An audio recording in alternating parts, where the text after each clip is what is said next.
Hello students, welcome to my class. এই ভিডিওতে আমি আলোচনা কৰিম অধ্যায় 10 পোহৰ প্ৰতিফলন আৰু প্ৰতিসৰণ এই চেপ্টাৰটোৰ পেজ নম্বৰ 184 ত থকা এই প্ৰশ্নাৱলীটো। ইয়াত প্ৰথম কোৱেশ্যনটো আছে সোৱা লেন্স এখনৰ 1 ডায়োপ্টাৰ ক্ষমতাৰ সংজ্ঞা দিয়া। ইয়াৰ উত্তৰটো স্টুডেন্টস আমি এই ধৰণে লিখিম 1 মিটাৰ ফোকাস দৈৰ্ঘ্যৰ লেন্স এখনৰ ক্ষমতাক 1 ডায়োপ্টাৰ বুলি কোৱা হয়।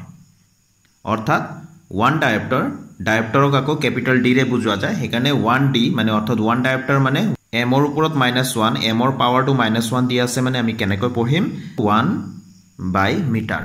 দুই নম্বৰ প্ৰশ্নটো আছে সোৱা উত্তল লেন্স এখনে বেজি এটাৰ খত আৰু উলুটা প্ৰতিবিম্ব তাৰ পৰা 50 সেন্টিমিটাৰ দূৰত্বত গঠন কৰে। যদি প্ৰতিবিম্বৰ আকাৰ লক্ষ্যবস্তুৰ আকাৰৰ সমান হয় তেন্তে লক্ষ্যবস্তুটো উত্তল লেন্সৰ সন্মুখত কোত ৰখা হৈছিল নিৰ্ণয় কৰা। এইখিনিলৈকে আছে প্ৰশ্নটো তোমালোকৰ কিতাপত কিন্তু পিছৰ লাইনটো প্ৰিন্টিং মিস্টেক হৈ আছে অৰ্থাৎ উঠা নাই ইংলিছৰ যিখিনি ইংৰাজী মিডিয়ামৰ যেটো কিতাপ আছে তাত কিন্তু এই কোৱেশ্যনটো আছে ভেৰি ইম্পৰ্টেন্ট হেকাৰণে ইয়াতে মই লিখি দিলো। প্ৰশ্নটো হল লগতে লেন্সটোৰ ক্ষমতাও নিৰ্ণয় কৰা। ঠিক আছে এই যে উত্তল লেন্স আছে উত্তল লেন্সটোৰ ক্ষমতাও আমি নিৰ্ণয় কৰিব লাগে। স্টুডেন্টস আমি এই ধৰণে উত্তৰটো লিখিম আমি জানো তোমালোকে তালিকা 10.4 টো চাবা তাত লিখা আছে উত্তল লেন্সৰ ক্ষেত্ৰত যদি লক্ষ্যবস্তুৰ স্থান টুৱাইস f1 ত ৰখা হয় প্ৰতিবিম্বৰ স্থান লেন্সৰ পিছফালে টুৱাইস f2 ত হ'ব। লগতে প্ৰতিবিম্বৰ আকাৰ লক্ষ্যবস্তুৰ আকাৰৰ সমান হয়। প্ৰতিবিম্ব প্ৰকৃতিটো কেনেকুৱা হ'ব হত আৰু উলুটা হয়। ঠিক আছে তো এতিয়া আমি লিখিম দিয়া আছে উত্তল লেন্স এখনে বেজি এটাৰ হত আৰু উলুটা প্ৰতিবিম্ব তাৰ পৰা 50 সেন্টিমিটাৰ দূৰত্বত গঠন কৰে। গতিকে লক্ষ্যবস্তু অৰ্থাৎ বেজিটো লেন্সৰ সন্মুখত 50 সেন্টিমিটাৰ দূৰত্বত ৰখা হৈছে। তো এইখিনি কথা আমি লিখিম। তাৰপিছত দ্বিতীয় অংশ যেটো আছিল লেন্সৰ ক্ষমতাটো হেতু মই ইয়াতে কৰি থৈ দিছো তোমালোকক মই দেখাই দি আছো সহজ অংক হেকাৰণে মই কৰি থোৱা আছে সোৱাচোন। দ্বিতীয় অংকৰ বাবে আমি এনেকৈ লিখিম ইয়াত লক্ষ্যবস্তুৰ দূৰত্ব u 50 সেন্টিমিটাৰ দূৰত্বত সন্মুখত ৰখা হৈছে বুলি অকমান আগতে আমি কলুৱে নহয় জানো। গতিকে দাপুনে হোক বা লেন্সে হোক সন্মুখত লক্ষ্যবস্তুটো ৰখা হয় অৰ্থাৎ লেন্সখন বা দাপুনৰ কোনফালে ৰাখো আমি বাওফালে ৰাখো তেনেহলে আমি মাইনাসত লওঁ লক্ষ্যবস্তুৰ দূৰত্ব সদায় আমি মাইনাসত লম লেন্সে হোক দাপুনে হোক। গতিকে -50 সেন্টিমিটাৰ লিখা হৈছে। প্ৰতিবিম্বৰ দূৰত্বটো v ইয়াত দিয়াই আছিল প্ৰশ্নত 50 সেন্টিমিটাৰ দূৰত্বত গতিকে 50 সেন্টিমিটাৰ লিখা হৈছে। আৰু ফোকাস দৈৰ্ঘ্যটো আমি নিৰ্ণয় কৰিব লাগিব। ফোকাস দৈৰ্ঘ্যটো আমি লেন্সৰ ফোকাস দৈৰ্ঘ্য জানিলেহে আমি লেন্সৰ ক্ষমতাটো নিৰ্ণয় কৰিব পাৰো। তো লেন্সৰ সূত্ৰটো আমি জানো যেহেতু 1/v - 1/u = 1/f হয় গতিকে মই এনেকৈ লিখি ললো যেহেতু f ৰ মান নিৰ্ণয় কৰিব লাগে f ক মই সমীকৰণটোৰ বাওফালে ৰাখিলো গতিকে এনেকৈ লিখিলো 1/f = 1/v - 1/u। তো এতিয়া v আৰু u ৰ মান পাতি দিলো v ৰ মান 50 আছিল u ৰ মান -50 আছিল হয়নে একেবাৰে সহজ। এতিয়া এই দুটা মাইনাস চিন মাইনাস কি হৈ যাব প্লাস হৈ যাব এটো প্লাস চিন।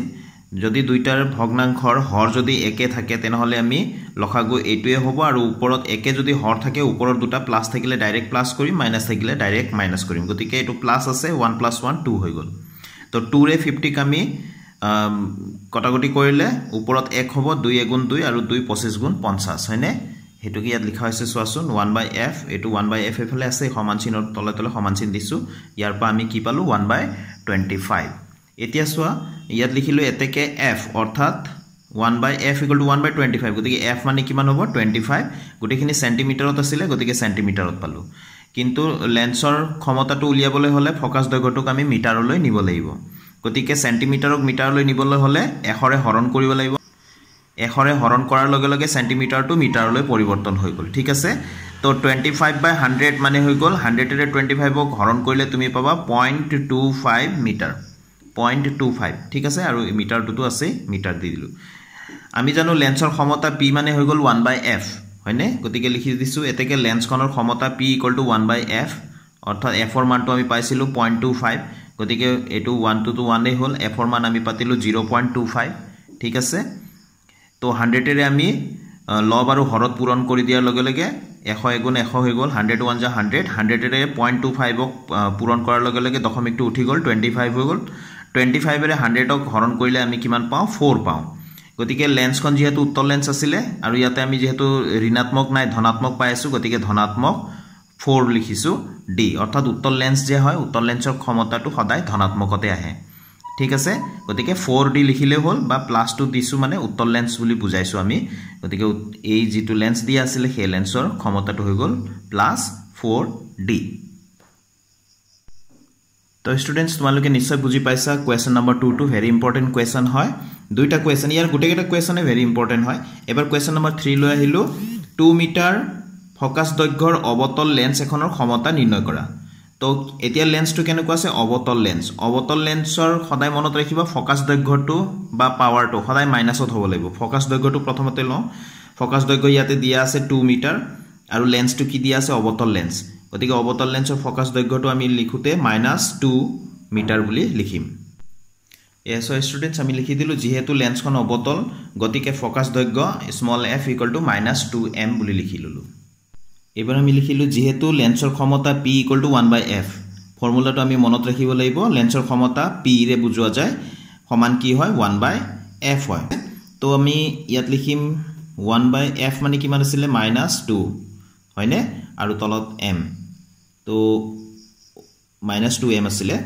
তো এতিয়া -2 to -half 1/2 মানে 0.5 আৰু 1/m মানে হৈ গল ডায়োপ্টাৰ d তো এটো হৈ গল এই লেন্সখনৰ ক্ষমতা -0.5 ডায়োপ্টাৰ মাইনাস কিয় হয় অবতল লেন্সৰ ক্ষমতাটো মাইনাসেৰে বুজোৱা যায় অৰ্থাৎ মাইনাস দেখিলে আমি বুজি পাম যে এটো লেন্সখন অবতল লেন্স এইখিনি লকে কৰিলে হৈ যাব স্টুডেন্টস তথাপিও এটো লিখি দিলে এই লাইনখিনি লিখি দিলে আমাৰ ভাল হয় দেখাত আমি লিখি দিম এতেকে 2 মিটাৰ ফোকাস দৈৰ্ঘ্যৰ অবতল লেন্সখনৰ ক্ষমতা -0.5 ডায়োপ্টাৰ ঠিক আছে তো ইয়াৰ লগে লগে আজিৰ ভিডিওটো মই এতে সামৰিলো স্টুডেন্টস নেক্সট ভিডিওত আকৌ লগ পাম প্ৰশ্নাৱলীৰ বাকি প্ৰশ্নৰ উত্তৰখিনি লৈ thank you students keep watching my channel